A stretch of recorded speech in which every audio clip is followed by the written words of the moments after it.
dans le prochain épisode de Un si grand soleil. Tandis que Claudine poursuit l'exécution de son plan, Ulysse et Bilal décident de créer une nouvelle couleur. Attention, les paragraphes qui suivent contiennent des spoilers sur l'épisode d'Un si grand soleil diffusé demain soir sur France 2. Si vous ne voulez rien savoir, ne lisez pas ce qui suit. Mercredi 15 février 2023 dans Un si grand soleil. Claudine poursuit l'exécution de son plan au petit matin, Milo et Johanna font leur jogging et l'entrepreneur a visiblement la forme. En effet, le témoignage contre Soriano lui donne l'espoir de réussir à sauver sa boîte. Même si cela joue en leur faveur, Johanna lui rappelle cependant que ce n'est pas encore gagné. Malgré tout rassurée, elle promet de construire une défense solide pour rassurer ses clients.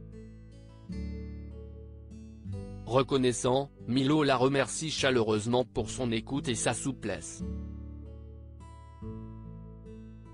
En attendant le procès, Milo compte désormais profiter d'elle.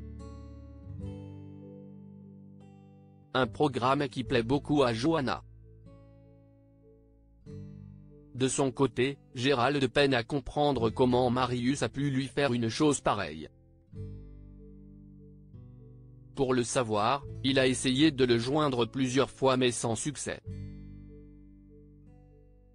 De plus, Gérald est très inquiet. Entre la police, l'hôpital et les parents de Robin, il sait qu'il va devoir rendre des comptes. Pour le rassurer, Yasmine se dit certaine que les autorités finiront par prouver que Marius a tout inventé. Elle lui demande donc de tenir le coup mais surtout de se battre pour prouver son innocence. De son côté, Claudine croise le procureur Bernier qui est d'une humeur massacrante aujourd'hui et ce d'autant plus que le dîner qu'elle lui a promis il y a quelques jours tarde à arriver. Claudine sourit et l'invite alors à dîner le lendemain soir, ce qu'il accepte avec plaisir. Becker, qui a assisté à l'échange, attend que le procureur soit parti pour savoir à quoi elle joue avec lui. Avec ironie, l'avocate répond tout simplement qu'elle se le met dans la poche car cela peut toujours lui être utile. À l'hôpital, Yasmine demande à parler au docteur Cresson. Après lui avoir révélé qu'elle était la compagne de la personne qui s'est occupée des travaux sur la climatisation, l'aide-soignante assure que son compagnon est la personne la plus consciencieuse et intègre qu'elle connaisse. N'ayant jamais pris son travail à la légère, elle certifie que Gérald n'est pas responsable de tout cela.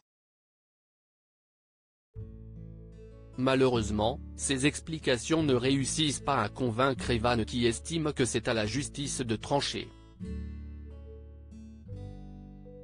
La nuit tombée, Yann et Becker font le point sur l'enquête.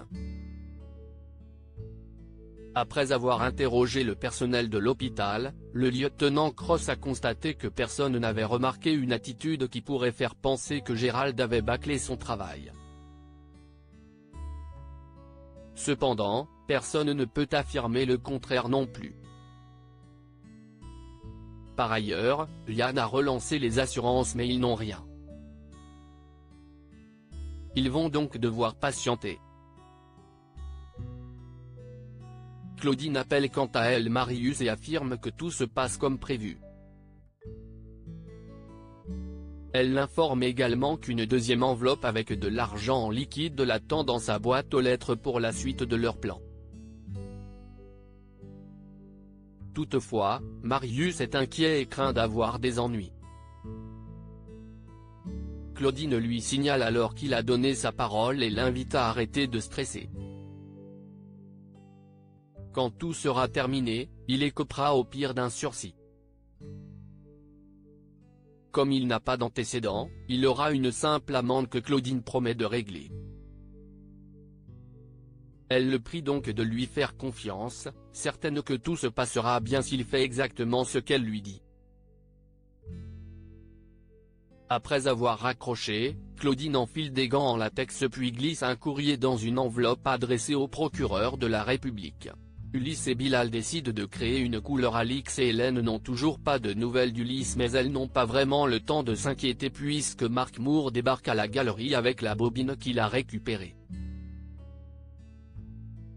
Pendant ce temps, Ulysse et Bilal prennent le petit déjeuner à la coloc. Lorsque le frère d'Hakim demande à visiter son atelier, Ulysse est mal à l'aise et lui rappelle que l'idée était de prendre l'air pour retrouver son inspiration. Bilal lui présente alors ses excuses mais Ulysse ne lui en tient pas rigueur et promet de le lui montrer bientôt. Après avoir installé un projecteur, Christian, Hélène, Alix et Marc regardent quant à eux ce mystérieux film sur lequel on peut voir des courses taurines, de vieilles images de la place de la Comédie ainsi qu'un artiste peindre une toile en 1902 signée Defimo. S'ils ont désormais la preuve que ce dernier a bien vécu au début du XXe siècle, ils savent aussi qu'il a au moins peint une autre œuvre que celle qu'ils ont découverte. Afin d'authentifier le lieu où ont été captées ces images, Marc propose de publier une photo du film. Tandis que Christian trouve que c'est une excellente bonne idée, Alix et Hélène n'emmènent pas large. Non loin de là, Bilal et Ulysse se promènent sur la plage. En admirant les couleurs de la mer, ils ont l'idée de créer une nouvelle couleur. Ils filent donc à la coloc. Sur place, le chimiste a installé un laboratoire dans la cuisine pour procéder à différents tests, notamment sur le rouge. En parallèle, Hélène et Christian trinquent à cette nouvelle découverte historique.